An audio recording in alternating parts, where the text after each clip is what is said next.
Bonsoir à vous tous. Merci d'être avec nous dans le programme du soir sur New World Info ce vendredi.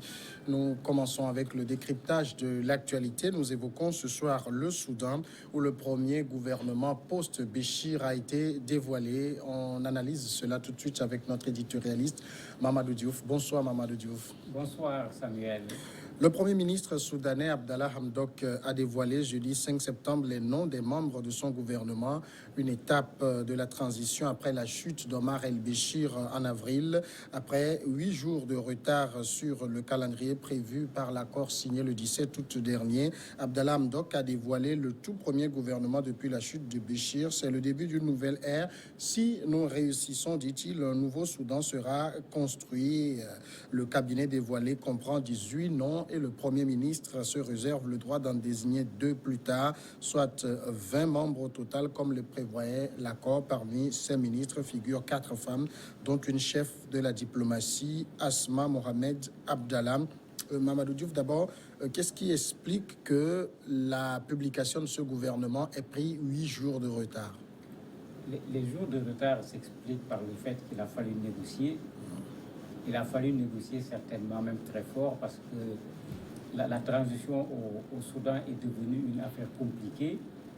Parce qu'il ne faut pas oublier qu'au départ de la lutte, c'était simplement les populations civiles.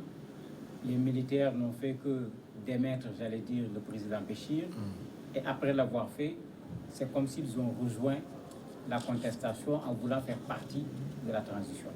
Et certainement, dans les discussions, cela a continué à poser, comme on l'avait vu également quand il a fallu mettre sur pied le Conseil souverain.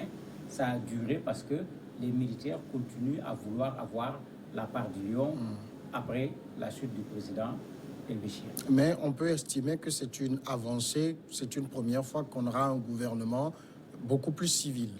Oui, c'est un pas, puisque le gouvernement sera certes un gouvernement civil, mais les militaires ont gardé leur position qu'ils avaient du temps où ils parlaient du Conseil militaire de transition, parce qu'à l'époque, ils disaient que dans le gouvernement civil, le poste de la défense et le poste de l'intérieur leur revenaient de fait.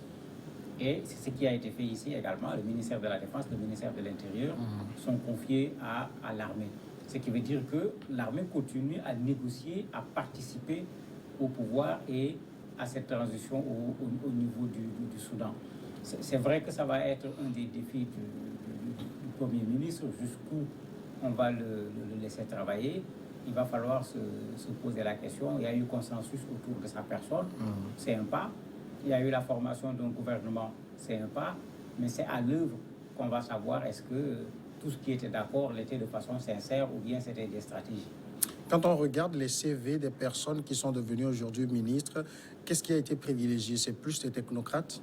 Oui, plus les technocrates. D'ailleurs, il avait dit, quand on l'a nommé, il avait dit, très certainement même ça fait partie de ce qui a retardé son gouvernement parce que lui, il était plus dans une logique de reconstruction du Soudan. Il n'était pas dans une logique de la contestation, il n'est pas dans une logique des militaires, il n'est pas dans une logique des partis politiques. Et c'est pourquoi le consensus avait été facile autour de sa personne. Mais quand il a fallu mettre en place le gouvernement, les gens ont commencé à réclamer leur part, comme ça se fait d'habitude. Y compris même les mouvements rebelles, certains avaient dit clairement, si on ne les intègre pas dans le gouvernement, eux, ils ne vont pas reconnaître ce gouvernement. Ceux du Darfour, par exemple, avaient même regroupé les troupes pour montrer les dents en disant que si on ne les intègre pas dans le gouvernement, ils vont continuer avec la rébellion. Mais comme d'habitude, un gouvernement composé de 20 postes ministériels, on ne peut jamais mettre tout le monde dedans. Il y aura nécessairement des gens qui vont être déçus. Et il a pris ses responsabilités. Quand on regarde les profils, ça n'a pas été exactement ce que lui il voulait, puisqu'il y a 2 militaires dedans. Il y a Madani, qui était un des leaders quand même de la contestation, qui est dedans au niveau du ministère du Commerce et de l'Industrie. Bon, je me dis que c'est quand même plus technocrate que politique. Mais quand on regarde le profil de cette équipe gouvernementale, est-ce qu'on peut deviner à partir de ce profil les priorités de ce gouvernement? Les priorités, le Premier ministre a déjà situé une priorité lui-même. Il dit la paix, puisque on a plusieurs groupes armés au niveau du Darfour dont je parlais, au niveau du Nil bleu, Il a dit clairement que sa première priorité, c'est cette paix. Et c'est important de la réussir aussi parce que ça fait partie de ce qui a failli faire échouer les accords qui avaient été signés sur le cadre constitutionnel à partir duquel on a formé ce gouvernement-là. Je me dis qu'il a tiré la leçon. Mais il ne faut pas qu'on se trompe. Ce qui a fait tomber Omar el-Béchir, ce n'est pas la sécurité.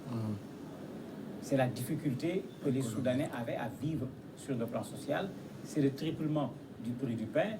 Et il faut le rappeler, on n'a pas baissé le prix du pain jusqu'à présent. Donc, à mon avis, le véritable défi, il sera économique. Le Soudan est sous sanction des États-Unis qui les placent parmi les pays qui soutiennent le terrorisme, ce qui leur crée beaucoup d'entraves sur le plan économique. Le Premier ministre, même avant de former le gouvernement, avait commencé à demander aux États-Unis de lever ces sanctions. Il y a la question du chômage qui est là, il y a la question de l'inflation qui est là, il y a la monnaie soudanaise qui perd de plus en plus sa valeur. Même ceux qui ont de l'argent à la banque ont du mal, quand ils veulent aller retirer de l'argent, à pouvoir le faire.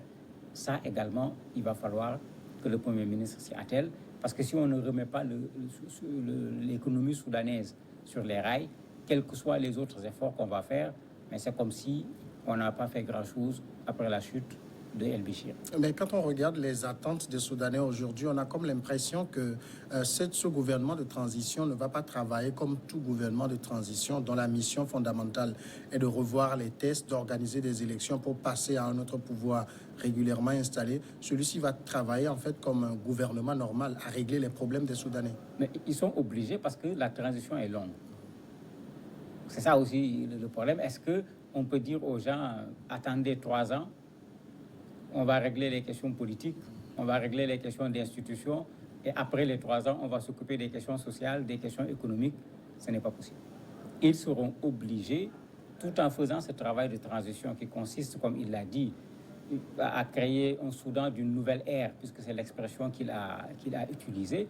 Les gens ne vont pas attendre ce nouveau Soudan avant de pouvoir amener leurs enfants à l'école, se soigner quand ils partent à l'hôpital, pouvoir acheter le pain à un prix raisonnable. Les gens ne pourront pas attendre. C'est pourquoi ils seront obligés, en plus du rôle traditionnel d'un gouvernement de transition, de prendre également le rôle d'un gouvernement normal, en prenant en compte surtout cet aspect économique et cet aspect social. Est-ce que les Soudanais ont plutôt bien accueilli l'annonce de ce gouvernement? Oui, depuis les accords, si on voit ce qui se passe, on a vu comment les gens ont célébré les accords comme si le Soudan avait à la limite gagné la Coupe du Monde. Ça montre qu'il y avait déjà une attente qui était là. Et jusqu'à aujourd'hui, on est dans cette logique. Les gens sont plutôt satisfaits. Le problème, c'est qu'on est satisfait, il y a une équipe qui est là. Qu'est-ce que cette équipe va pouvoir faire? Parce que c'est une transition compliquée.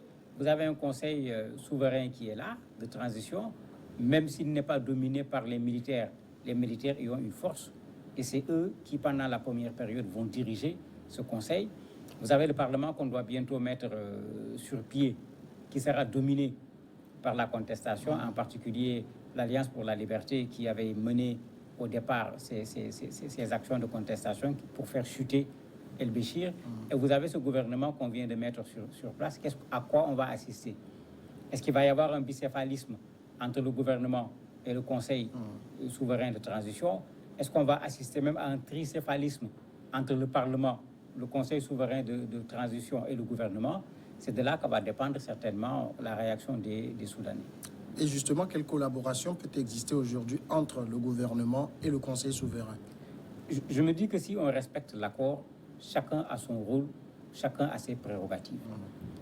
Le problème maintenant, c'est que chacun reste à son rôle et que chacun s'en tienne à ses prérogatives, ce qui est souvent le plus compliqué parce que le gouvernement sera sur le terrain. Le Conseil est une sorte de président collectif. Mais ici, comme on est dans une situation d'exception, une bonne partie du pouvoir de façon concrète sur le terrain doit revenir au gouvernement. Eux, ils seront là en principe pour superviser parce qu'on n'avait pas pu trouver la solution la plus simple qui était d'avoir simplement un président de transition. Ça aurait été compliqué parce que tous les bords vont vouloir que le président soit issu de leur bord, ce qui allait compliquer la chose. Maintenant, jusqu'où, pas le conseil de transition, mais surtout les militaires vont aller. Parce que je ne crois pas, sauf s'il y a des divergences, parce que ça également, c'est un des risques au niveau des contestataires. Je ne crois pas que ce soit les contestataires qui vont empêcher au gouvernement de transition de pouvoir faire son travail. C'est eux qui ont théorisé cette transition. C'est eux qui avaient proposé 4 années pour la transition. Je ne vois pas pourquoi ils vont s'opposer à la transition. Alors qu'au niveau des militaires, il y a des intérêts qui sont en jeu par rapport à la transition elle-même et au futur Soudan que l'on veut créer. Peut-être que c'est de là que le blocage risquera de venir. Une petite déception, en tout cas dans ce nouveau gouvernement, les femmes qui étaient quand même un peu au devant de la contestation sont très très faiblement représentées. Elles ne sont que 4. Oui, on pourrait même dire qu'elles s'y attendaient, puisqu'elles avaient sonné l'alarme bien avant la mise sur pied du gouvernement. Elles étaient même allées très loin en réclamant la parité, ce qu'elles n'ont pas obtenu. La réponse du Premier ministre a été de dire 4, c'est déjà bon. On va devoir faire plus, mais certainement, ça ne sera pas avec cette période de transition. Et effectivement, quand on regardait les manifestations, on voyait plein de dames qui étaient là, qui participaient aux manifestations au même titre que les hommes. Il y avait pas, on ne sentait pas une manifestation de femmes ou une manifestation d'hommes. Les femmes étaient là. Quand il s'agissait du nombre, elles étaient là. Quand les risques étaient là, les risques ne faisaient pas de distinguo entre les hommes et les femmes.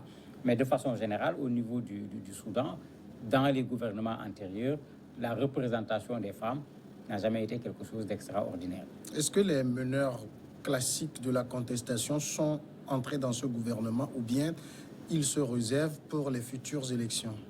Il y en a un seul qui est là, c'est Madani Abbas, qui a souvent parlé au nom de l'ALC, que les gens voyaient assez régulièrement, à qui on a confié le poste du commerce et de l'industrie. Sinon, pour le reste, ils ne sont pas là. C'est quelle stratégie? Il faut se poser la question. Il faut simplement rappeler que dans cette révolution, si on peut l'appeler ainsi, du Soudan, il y a eu 2 mouvements.